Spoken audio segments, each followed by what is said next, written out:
Here's another chord form that gets a little more complicated, but also gives you an extended range of the chords that you can play. And it uses what's called a bar. And a bar is you use your first finger and you hold all 3 strings down at the same fret. In this case, the 3rd fret.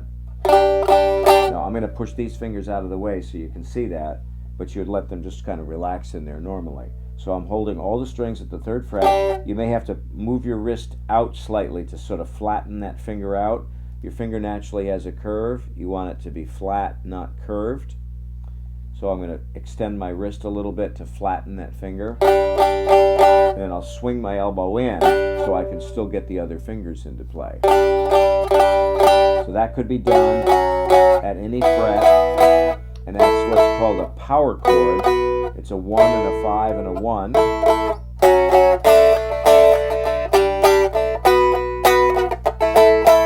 But we're going to build on that. We're going to take the bar, let's put it at the 2nd fret, and we'll put the pinky 2 frets higher. So I'm at the 2nd fret, so 3rd fret, 4th fret. That makes a nice minor chord. There's a nice major chord, another major chord, a minor chord, and another major chord,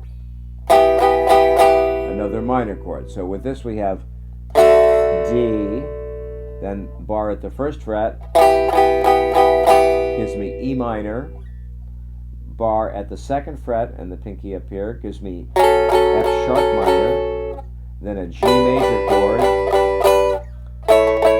A major chord, then a B minor chord. Notice that's similar chord to the B minor we finger down here, but a different fingering for it. And then, using the extra fret here, a C major chord, and then one more up is another D chord. So you can go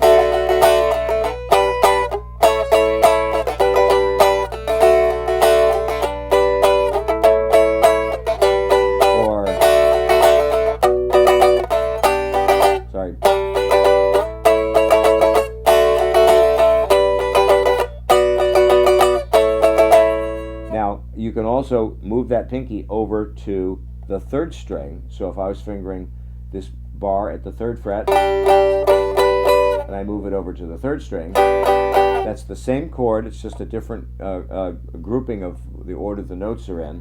Remember, anything you do on the 1st string and on the 3rd string at the same fret are notes an octave apart, and those are interchangeable. So here's a G chord, here's another G chord. So if I was going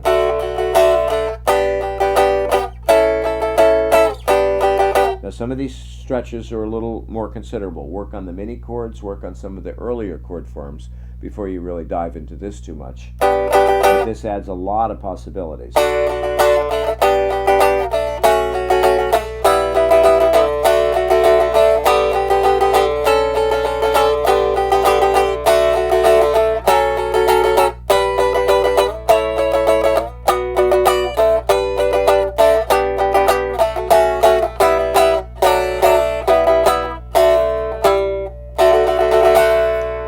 Some bar chord forms for the Strumstick.